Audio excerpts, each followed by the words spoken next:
Welcome to Prashna Upanishad study and discussion. We are in the last chapter of this Upanishad. This explains the question and answers to the sixth Brahmacharya, Sukesha. Today, we will go through verses 1 to 3. In this slide, we have mentioned the references used for study and preparation of these slides. In some slides, the reference materials are presented as it is to keep the meaning also as it is. Now, the choices of question for discussion. 1. What does the question posted in the first two verses tell you about the questioners? 2. Who is Shodashakala Purusha? The Purusha with 16 energy or parts or aspects. 3. What is your understanding of Shodashakala? Now, the summary of first 5 chapters, the questions. So, 6 brahmacharyas, intensely seeking to know the cosmic intelligence, approached Rishi Pippalada. They had these existential questions like, what is the world? Where did it come from? Who am I? Where did I come from? What becomes of me after death? So, the first question from the disciple Kabandi was about Srishti, the creation. The Rishi explains from the creation of macrocosm to microcosm in stages. First, he explains the creation of macrocosm, starting with the couple's creation, the prana and rai. Prana is the energy. It is often symbolically associated with the sun. It is described as an active masculine principle. Rai, the matter, is often symbolically associated with the moon, the feminine principle. And the interplay between the prana and rai as fundamental principles of creation. As we know, the sun and moon play the time principle. So, then Rishi explains the creation of the time principle, year, month, day, etc. Again, we know the sun plays big role in food, the annam production. So, then the Rishi explained creation of food. Now, he explains the creation of microcosm, the creation of living beings. With that, the second disciple, Bhargava, and the third disciple, Kaushalya, question was, who are the devas managing these living beings that are created? Among them, who actually is responsible for giving life to this human body? Who is the chief among them? How does the life principle enter the body? How does it connect the macrocosm and microcosm? How does it leave the body? What is the fruit of knowing this knowledge? To them, the master replied, space is the foremost deva, then air, fire, water and earth, the elements. Then comes speech, mind, eye, ear and etc. Here, prana is the life force, the manifestation of the cosmic consciousness, which appears as a simple air that travels through our nostrils, becomes the vehicle of that life force. So, in essence, prana is everything. That prana is the expression of cosmic consciousness. It manifests and expresses in all as name and form in the macro and microcosm and also connects them both. Prana is the last of life in a dying man. The wise man attains immortality having known the origin of the prana, the all-pervasiveness. Now, the fourth disciple Gargya question is transition from this above Aparavidya to Paravidya, the higher knowledge. So his question is, who is the experiencer? Which is the true I? What is the truth or reality or the experiences behind the individual and the cosmos? So, chapter 4 explains the Nirguna Brahman, the Atman behind the creation of the individual and the cosmos as the experiencer is a true I. The one who realizes that Nirguna Brahman becomes omniscient and realizes the same Brahman in everyone and realizes the oneness. Now, the fifth disciple Satyakama question covers knowledge and meditation on Om in chapter 5. The Rishi explains Omkara Upasana as a sadhana, as a practice, as a path to realize that oneness. So now the prelude to today's verses. This is as we mentioned, this is the final chapter of the Upanishad, which teaches the Shodashakala, the 16 kalas or expressions of the Supreme Consciousness. These are expression or manifestation of the divine, which we see around in life. Also, this chapter describes as the Atman Brahman as a Purusha and Mahapurusha with a different terminology. So now the question from the 6th disciple Sukesha to Pippalada is, do you know the Shodashakala Purusha, the Purusha who is of 16 parts? And that's what explained in today's verses. With this summary and prelude, Ranjani will add and take us to the verses. Thank you, Val. Thank you. So let's go directly into Sukesha's question, the final question in the Prashna Upanishad. And we've divided that question up into three blocks because we're following the same format that Swami Guru Bhaktananda has used in his explanation. So let's start with the first part. Atha hi enam Sukesha Bharatbhajah papracha Bhagavan Hiranyanabha Kaushalya Rajaputraha Mam upeti etam prashnam apricchata Shodashakalam Bharatvaj Purusham Veta. So, Atha, next. Ha is used for the term verily. Bharatvaja Sukesha. Sukesha of the Bharatvaja Gotra. Enam, to him, Pippalada. Papracha, he asked. Bhagavan, holy sir. Kausalya of Kosala. Hiranyanabha. Rajaputra. Hiranyanabha Rajaputra is the prince Hiranyanabha. Mama ubetya, he asked me, having approached me, etam prashna aprachata, asked me this question. Bharatvaja, O Bharatvaja, Sodashakalam of 16 aspects, Purusham, Veta, do you know the Purusha of the 16 aspects of the 16 parts?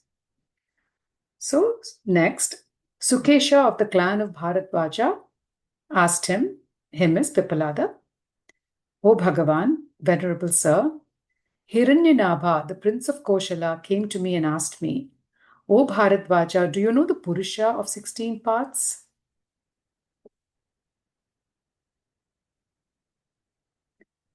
Tam aham kumaram abruvam na aham imam veda. Yadi aham imam vedisham katham tena avakshyam iti. Samolahava esha parishusyati yah anritam abhivadati. Tasmat narhami amritam vaktum.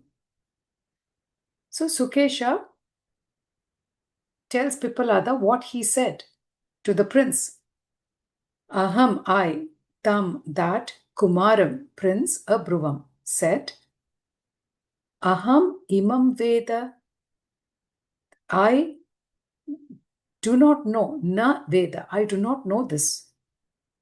Aham, I, yadi, if, imam, this, avedisham, had known, te, to thee, katham, na avakyam, why would I not tell you if I had known this? Iti, thus, yah, who, amritam, falsehood vadati, anritam, vadati, tells a falsehood. Why verily samulaha, with the entire mula, with the entire root, parisushyati, dries up, is destroyed. Tasmat, therefore, anritam vaktum. I hesitate to tell a lie. So he says, I replied to the prince, I don't know this. Had I known, why should I not tell it to thee? He who tells a lie perishes, root and all, so it behooves me not to tell a lie. So this is Sukesha telling Pippalada, Prince Hiranyanabha of Kaushalya came and asked me, do you know the Purusha of 16 parts? And I told him, I don't know. I don't know him. Had I known him, would I not tell you? But without knowing something, if I were to tell it to you, it's a lie. And one who tells a lie perishes right at the root. So Swami Guru Bhaktananda's commentary is, the sixth disciple introduces this question. Just the introduction itself teaches us that a prince is interested in the subject. So it's not just a Swami, it's not just a sannyasi. The prince, the ruler of the kingdom, is interested in the subject, showing that not only to spiritual aspirants, but also to leaders of society seek such answers. And the prince was very disappointed not to be enlightened on this point, as we will see soon. This shows how much people look up to the teachers in society for proper guidance. It is the duty of a good acharya to get to know what he does not know. Yet, if we do not know, there is no harm at all in saying so, rather than pretending to know. Worse still would be to lie and give a false answer. So here is the very nicely the Guru or Sukesha says, I couldn't lie. Because I know that if I were to tell a lie, I would dry up at the root. And that kind of amplifies that a wise man or a guru, or even in this case a seeker, understands the limits of his own knowledge. It is better to say you don't know something than to pretend to know the answer. It is perfectly okay to say, I don't know, I can find out. It's better than misleading somebody because you don't want to admit that you don't know the answer, or you feel like you should know the answer. So this is understand the limits of your own knowledge as well as ignorance.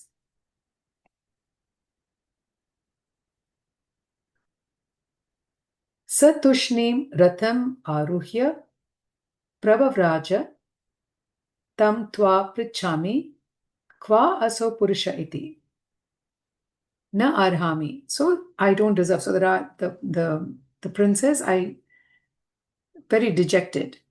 I did not deserve to know this. Saha Tushnim silently ratham aruhya, having ascended his chariot, Pravraja went away. Twa, to thee, ta aham prachami, I ask. Asau purusha kwa iti. Who is this Purusha? So the prince, he says, the prince, when I said, I don't know, I can't lie to you, he was very dejected. He got into the chariot and went away. And so he asked Pippalada, so I ask thee, O Bhagavan, where is this Purusha? Okay.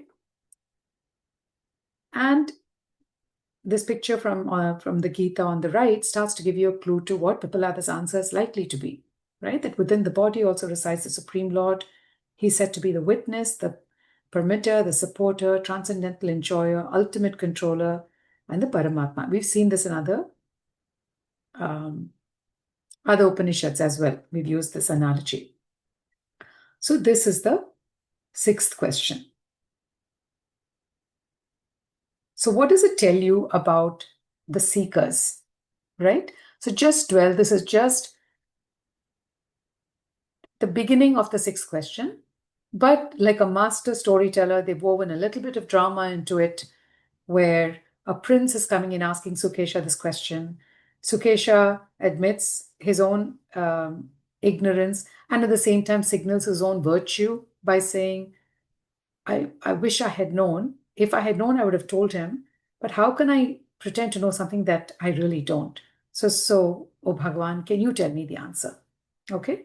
And, as Swami Guru Bhaktananda points out, it is the prince is the one who comes and asks this question. He said, who is this Shodashakala Purusha?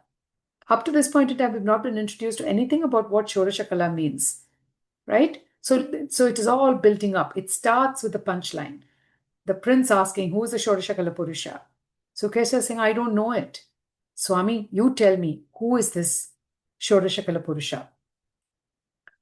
And the prince goes away in deep disappointment, saying, I didn't get the answer to what I seek. And so Sukesha now feels doubly responsible for finding out the answer. And, the king, the ruling class knows, the seeker knows, the guru, everybody's involved in the same quest. So let's go to the next one.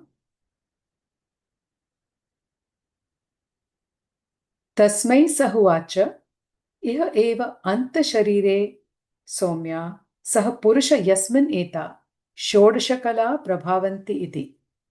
Tasmai, to him, saha, he, Pippalada, ha uvacha, verily said, Somya, my young friend, saha, that Purusha, iha anta sharire, is within this body, vartate, exists within this body itself. Yasmin, in which etaha, these, shodasha kalaha prabhavanti, within which these 16 paths arise. So Pippalada tells him, here within this body, my young friend, exists that Purusha from which arise these 16 parts or the 16 aspects. Swami Sarvananda's commentary says, here it is stated that the Purusha, the Atman, of which more will be spoken in the subsequent sections, is within this body. But the statement should not be taken in too strict a sense, as the Atman is generally perceived first as our own very self, which animates this body, and so it is spoken of as existing within this body. But actually, in reality, he is all-pervading, unrestricted by space. So Swami Sarvananda offers this caution. He says, when Pippalada says, my young friend, the Shodashakala Purusha that you're asking about exists within this body itself. Who exists within this body? The Atman. And the Atman, from the Atman arise these 16 parts. So the Shodashakala Purusha that you have, the prince just asked you about, is that Atman within you. And from that Atman, these 16 parts arise. And Swami Sarvananda offers this caution that says, the Atman is not limited to the self. Because remember, we are a part of the universal principle, right? Realizing Atman is realizing Brahman. Atman is a part of Brahman. So he says, Swami Sarvananda offers this caution. And Swami Guru Bhaktananda's commentary, Rishi Pippalada, with confidence in knowledge and wisdom, answers straight to the point. All the 16 kalas are within the body itself. They all originate in the body. Purusha literally means Lord of the city. Puri plus Ishaha. The city is our body, and the Lord of it is the Supreme Purusha. It is the Supreme Purusha of Brahman's manifestation in the macrocosm and the microcosm. Remember, we talked about it. The macrocosmic manifestation is, Brahman. It's the same divine principle. Atman in the self, Brahman in the macrocosm. And, all this, the illustrations on the left start to tee you up to what these 16 kalas are going to be about, right? So you've got the Vayus, you've got the elements, you've got Buddhi, Chitta, Ahamkara, and Manas. You've got the Karmendriyas, you've got the Indriyas, the sense organs. So you're starting to get a clue for what are these 16 kalas that Swami Pippalada is now, Sage Pippalada is now going to expound upon.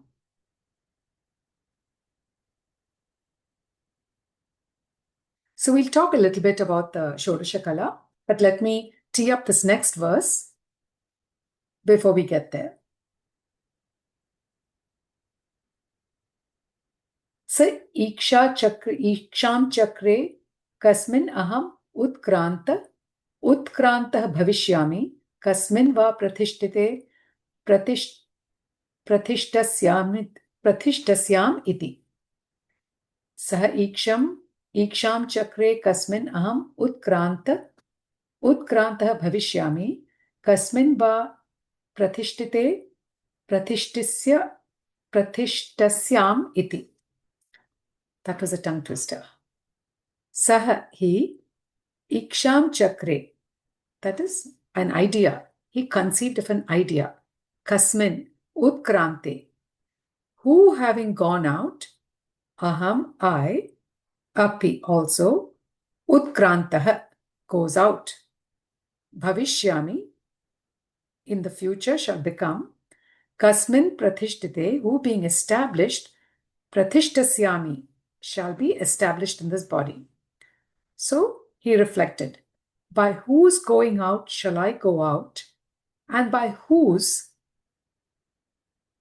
staying shall I stay in this body? Okay, so it's a very mystical verse. it's almost like Pippalada is quoting the Purusha himself.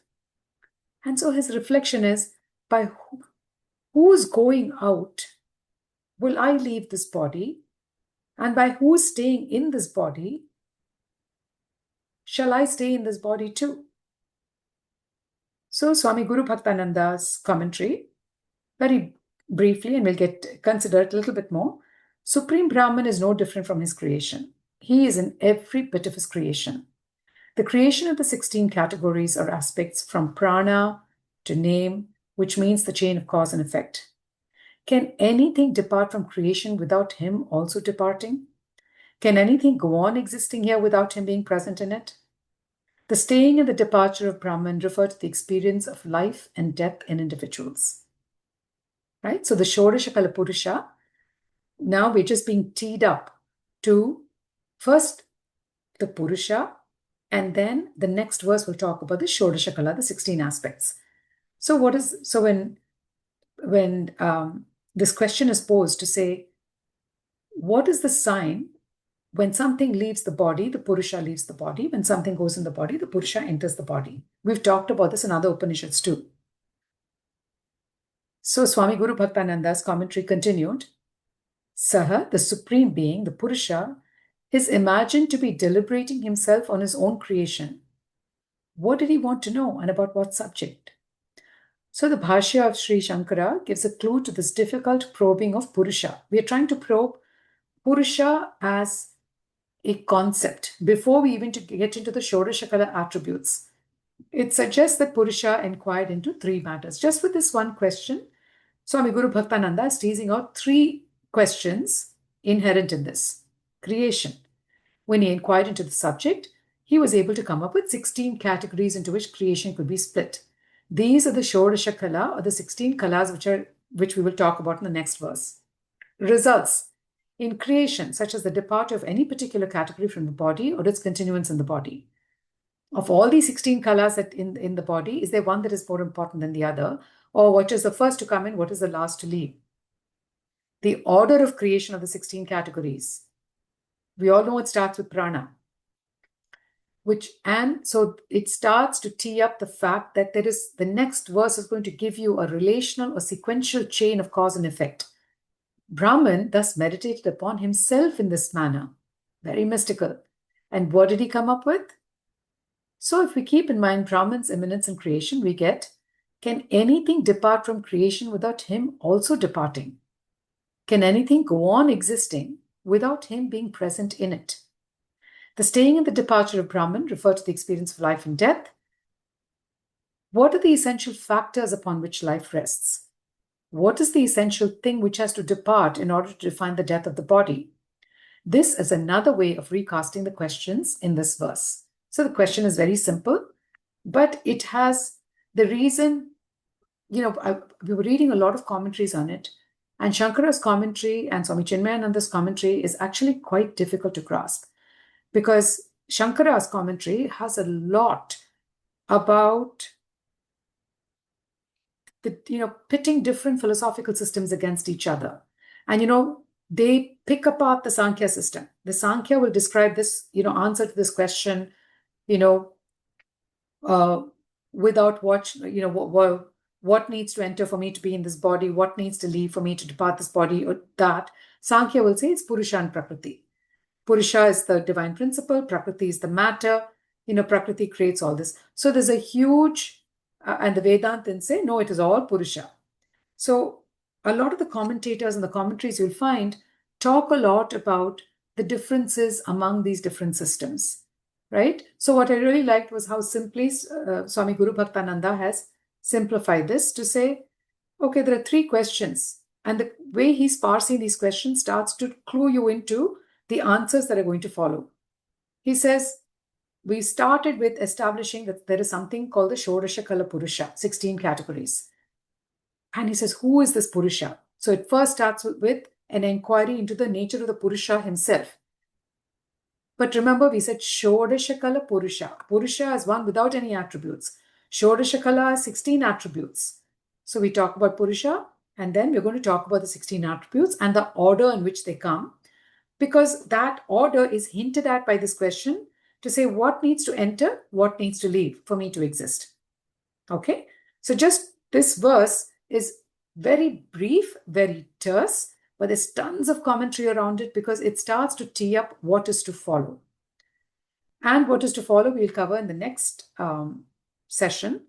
But what I wanted to say was also give you, before we start talking of the actual 16 attributes, I wanted to give you a little bit of a picture of what does Shodashakala mean. Shodasha is 16 and Kala is parts or aspects, or Kala is also art. So Shodashakala is not a singular concept. Its meaning varies across different traditions and texts, right? In the Upanishads, what we are going to study in this chapter, it talks about the cosmic aspects or the cosmic components of the Purusha. It's a philosophical study of being and existence. In the Bhakti tradition, you will hear Shodashakala in the Bhakti tradition, in the Srimad Bhagavatam and the Bhagavad Gita, it talks about the divine attributes. In the Upanishads, as we will see later, it talks about creation. In the Bhakti tradition, it talks about these divine attributes of the Purusha himself, the religious description and attributes of God and his relationship to man. In the Tantra and the Shakti tradition, it talks about the Shodashakala as the aspects of Shakti or phases of the moon. It's the knowledge of energy systems and practices to attain higher levels of consciousness. Ayurveda talks about Shodashakala in the context of life, energy, and function, medical system for the physical and mental body. So you will find this concept of Shodashakala in multiple fields of study. But we are going to, in Upanishads, especially in this Prashna Upanishad, we're going to talk about it in that very first line, in the cosmic components of Purusha as the creator. The 16 kalas in the Prashna Upanishad, later on, 6.5, 6.6, describe the cosmic and biological components of existence. How Purusha, the Supreme Self, manifests the universe in the individual being. And I'll give you a hint, even though we're not there yet, it kinds of a prelude to the next verses. The kalas include the elements, Akasha, Vayu, Agni, Apa, Prithvi, human faculties, the Indriyas, the manas, all of that we talked about, cosmic principles, Karma, Loka, Nama, vital energies, Prana. The list explains how the self pervades the cosmos and how human life is composed of these parts. It is metaphysical and spiritual. So I just wanted to give you a little bit of an explanation of Shodashakala itself is not one concept, but in this Upanishad, we have all studied this in previous Upanishads. We looked at it as an aspect of Sankhya philosophy also, and now from the Vedic perspective, we are going to look at this as elements, human faculties, cosmic principles. It's the picture that the illustrations that Val had on a previous slide. So why 16? Why do all these different disciplines talk about 16? Why not 9? Which is another holy number. Why not 108? Why 16? So the number 16, Shodasha, carries deep symbolic, metaphysical, and philosophical significance in many Indian spiritual and intellectual traditions. Its recurrence, especially in concepts like the Shodashakala, is not arbitrary, but it's based on a notion of completeness, fullness, and total manifestation. So let's look at the symbolism here. Cosmic manifestation. 16 parts to describe all of creation. When the 16 kalas dissolve, the self or the Atman remains. 16 represents thus the boundary between the manifest and the unmanifest. So if you think about these 16 kalas as, your Indriyas, the manas, all of that, when all that dissolves, the only thing that remains is Atman. So 16 is that boundary between something that is manifest and unmanifest. Completeness. 16 attributes manifest in the divine. The Purna Avatara, Krishna in the Bhagavad Gita, is described as the Shodashakala Purusha. He embodies all the 16 attributes. Somebody who has all these 16 attributes is the divine Purusha. Complete. Shakti, 16 forms of Devi.